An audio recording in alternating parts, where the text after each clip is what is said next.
Olá pessoal, tudo bem? Hoje eu resolvi fazer esse vídeo aqui para falar um pouquinho sobre algo que as pessoas me perguntam bastante, que é como foi a minha preparação, contar um pouco a minha história de preparação no concurso para o MPT. Então vai ser um vídeo que eu vou dar alguns detalhes, contar algumas histórias, tá? Sobre como que eu fiz. Em primeiro lugar, né, como eu conheci o MPT, quando que eu resolvi prestar esse concurso, né? Eu estava lá, era 2012, até algumas pessoas perguntaram, né, porque no meu perfil do Instagram eu coloco lá que estou vivendo o MPT desde 2002, porque em 2002 eu comecei a ter aula de Direito do Trabalho com o professor Renato Rua de Almeida, que foi um professor que eu segui aí por muito tempo. Depois desse ano eu fui monitor dele, enfim, assistente depois, tudo mais, na faculdade, na PUC de São Paulo. Então eu já gostava ali no segundo ano da faculdade do Direito do Trabalho. E aí no fim do ano, o meu professor de Direito Constitucional, que também era um professor muito bom, chamado Jorge Radi, ele chamou uma procuradora do trabalho para dar uma aula que era sobre o Ministério Público. Ele chamou a professora, né, que na época era professora da PUC, hoje ela já não é mais professora da PUC, saiu da faculdade, que é a subprocuradora-geral do trabalho, a doutora Sandra Lia Simon. Ela é hoje minha colega, conheço bastante ela, uma pessoa muito legal, muito atuante no MPT. E naquela época ela foi lá. Eu não sei se ela já era Procuradora-Geral do Trabalho ou ela se tornou Procuradora-Geral do Trabalho bem nesse período ali. E ela foi, aliás, a primeira Procuradora-Geral do Trabalho que não era subprocuradora, porque à época ela era Procuradora Regional do Trabalho. E ela foi lá e deu uma aula de Ministério Público. E nessa aula de Ministério Público, os exemplos que ela trazia eram do MPT. Então eu já gostava de Direito do Trabalho.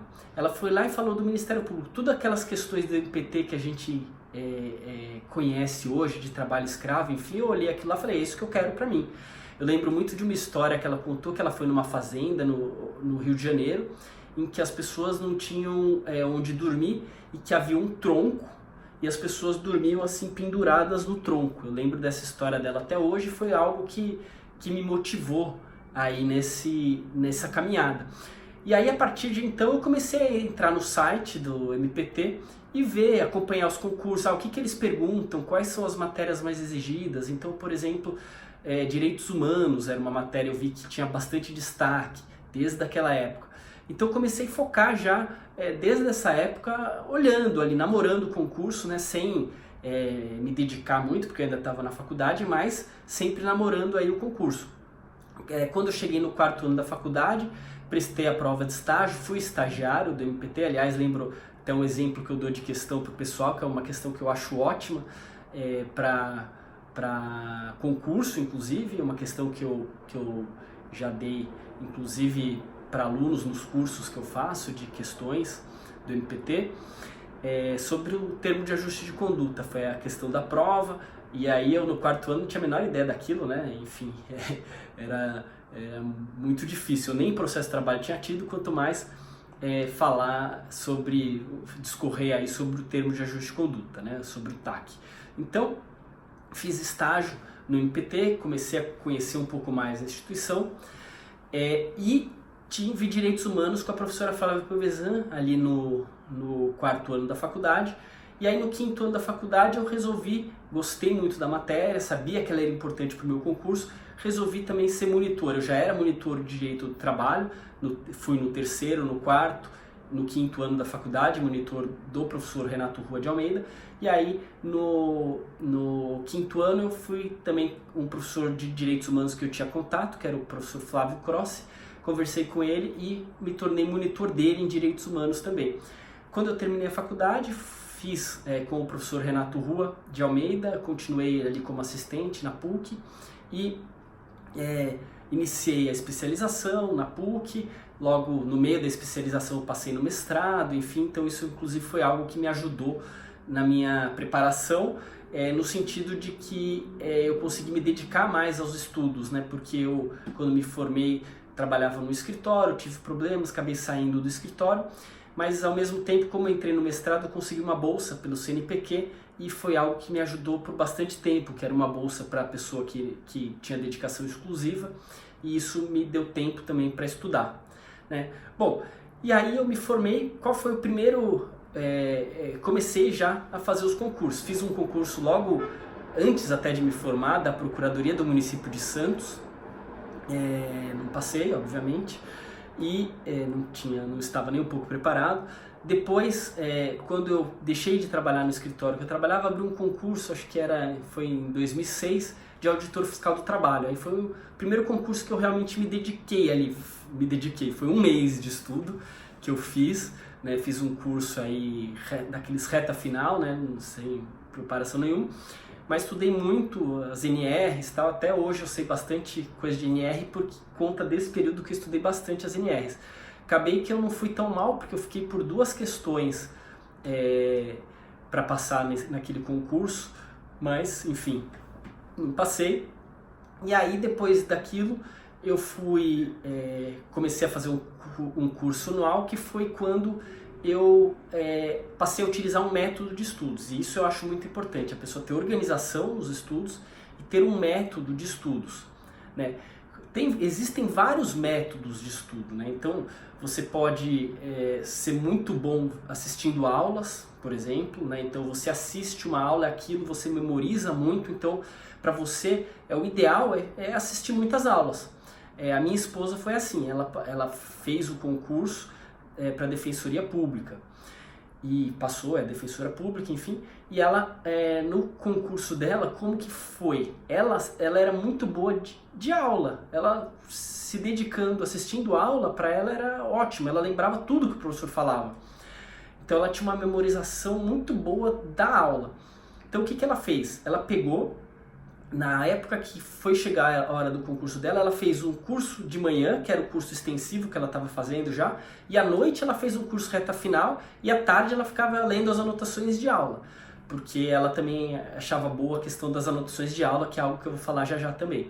Mas veja, para ela então, assistir a aula era o máximo, tá? Para mim já não tanto, para mim a aula não rendia tanto quanto para ela, porque para ela bastava assistir a aula, tá? Tanto que bastava assistir a aula que ela fez lá, ela fala a segunda fase do concurso dela, ela lembrava, ela lia a questão, já lembrava exatamente o que o professor tinha falado, anotava, acabou, rapidinho. Isso daí era muito, para ela lembrava exatamente do que o professor tinha falado, tá?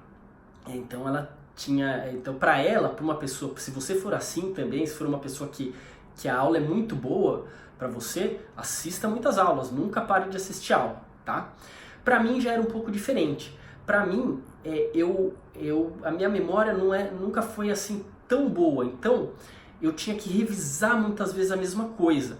E para mim a melhor coisa era leitura de cadernos, das minhas próprias anotações. Por quê? Porque quando você lê um livro, se você pega um livro do professor Maurício Godinho Delgado, um livro muito grande, esse livro, você vai ler o começo, a hora que você chegar no fim você já não vai lembrar o começo, tá? Salvo se você for uma pessoa diferenciada, né? Mas regra geral, e para mim era assim, eu não lembraria tudo. Então, o professor, quando ele te dá uma aula, quando você faz um curso, ele está te passando tudo aquilo que ele já estudou. Então ele já leu vários livros, ele fez um resumo de todos aqueles livros e passa as informações mais importantes para você. E eu confiei nisso, eu confiei que os meus professores estavam fazendo isso para mim. Então, e realmente estavam, tanto que eu assistia às aulas, então anotava tudo e lia e relia várias vezes as mesmas aulas, só pela anotação do caderno, tá? Só pela anotação do caderno. Então, por exemplo, processo civil eu não li nenhum livro, tá? Direito civil não li nenhum livro, direito previdenciário não li nenhum livro, direito empresarial não li nenhum livro. O que você leu? Li só os cadernos. Não, mas como só os cadernos? Só os cadernos. Li e reli 1000 vezes os cadernos com as aulas dos professores. E aquilo foi suficiente. Passei na primeira fase sem ler lei seca. Não leu nem lei seca, que todo mundo fala, tem que ler lei seca para a primeira fase. Olha, eu passei, sei lá, no mínimo em 5 primeiras fases. Eu passei primeira fase, eu passei 4 concursos da magistratura do trabalho, passei no MPT, então mais. Passei Procuradoria do Estado do Rio de Janeiro, passei Procuradoria do Estado do Paraná, Procuradoria do Município de São Paulo, Procuradoria da Câmara Municipal de São Paulo, bom, não me lembro se eu passei mais alguma primeira fase, mas aí, ó, quase 10, né, acho que 8 aqui, pelo menos, que eu listei, sem ter lido Lei Seca, tá? Eu não li a Lei Seca. Então vejam, tudo isso que vocês ouvem falar muito, assim, de a pessoa precisa ler Lei Seca, Lei Seca, Lei Seca, Lei Seca, véspera de prova, não é verdade, tá? Tem pessoas que não leem Lei Seca. Por quê? Porque o caderno eu escrevia, tudo que estava na Lei Seca estava no meu caderno, só que estava com outras palavras, estava com palavras mais palpáveis, palavras que a gente consegue lembrar melhor, enfim. Então, sem nunca ter parado e lido o meu vade-mecum nunca foi grifado com marca-texto, com lápis, com não sei o que, porque eu nunca li, tá? E eu fazia 70, 80% de todas as provas, tá? Então, na primeira fase, a partir do momento que eu comecei a fazer, eu sempre mantive esse mesmo nível, tá?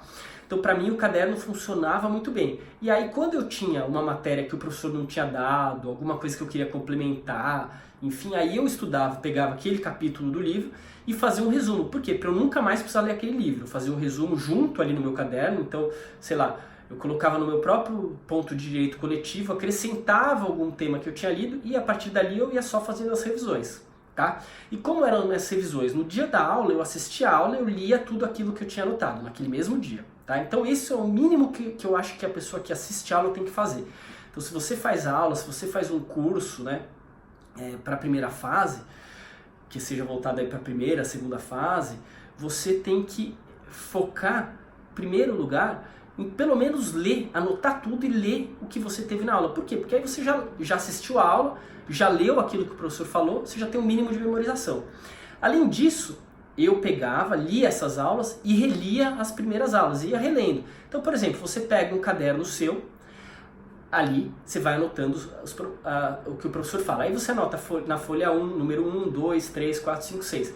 Aí quando você vai revendo, você vai anotando lá, revi já de 1 a 7, revi já de 8 a 12.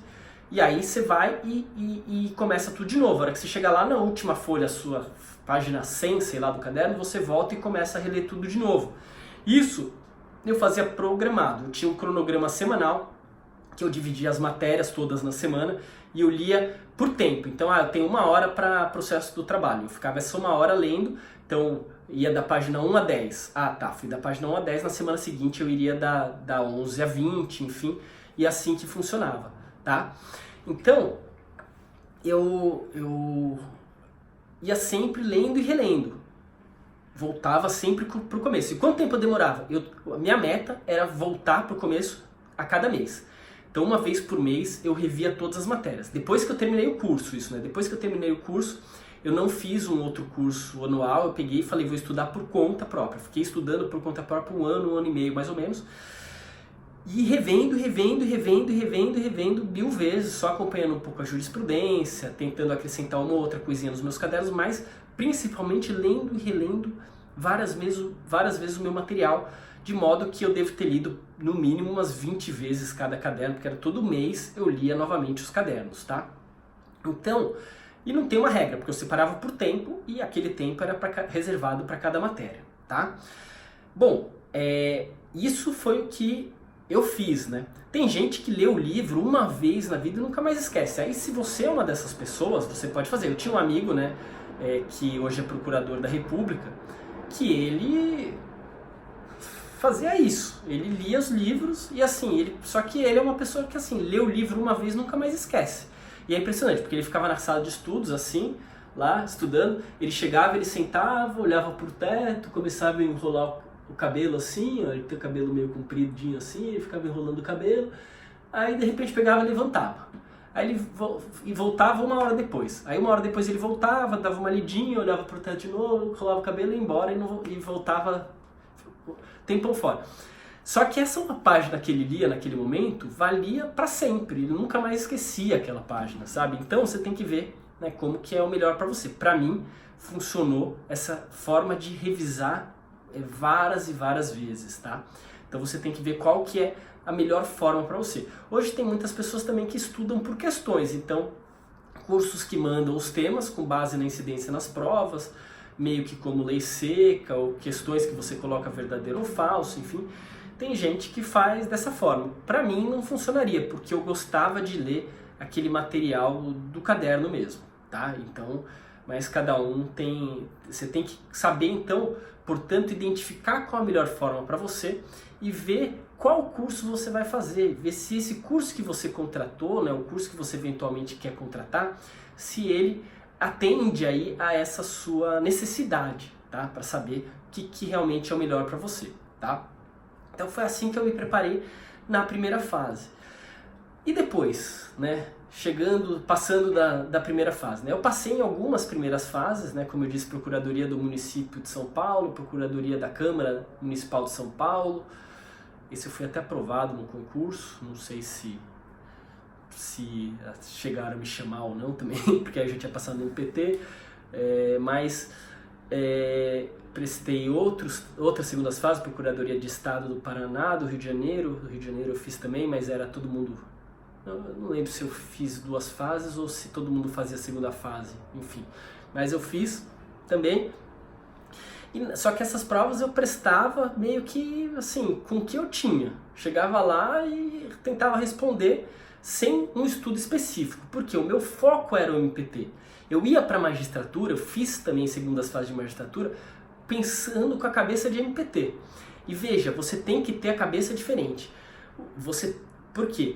Porque o seu examinador ele vai analisar na sua resposta se você é apto a ser colega dele ou não. Então você tem que pensar como ele, e eu não pensava como um juiz.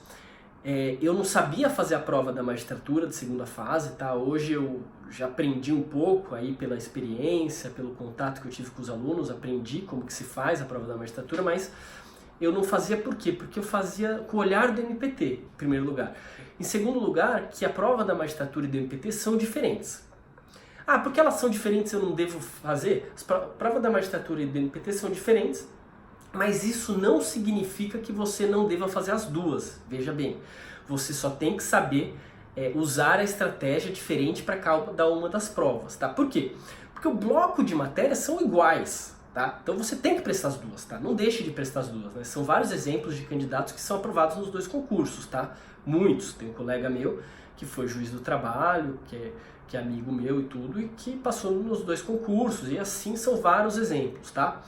Então, não deixe de prestar os 2. Tem uma colega minha também, que trabalhou muito tempo comigo na Procuradoria de Osasco, em que ela só prestava magistratura, só TRT da segunda região, então só São Paulo, porque ela já era casada, não queria mudar de São Paulo, e ela tinha um cargo também de auditora da Receita Federal, então para ela não valia a pena mudar para outra região. Então ela só prestava TRT2. Aí até convenceram ela a prestar MPT. Ela fez 3 vezes a magistratura, 3 vezes chegou na sentença e não passou da sentença. Primeira vez que ela fez a MPT, passou. Então veja, a oportunidade que você pode deixar, que você pode perder se você deixar de fazer um dos concursos, tá? Então faça os 2 concursos. Lógico, com a estratégia e estudando especificamente para cada um deles. E isso que eu não fiz. Por quê?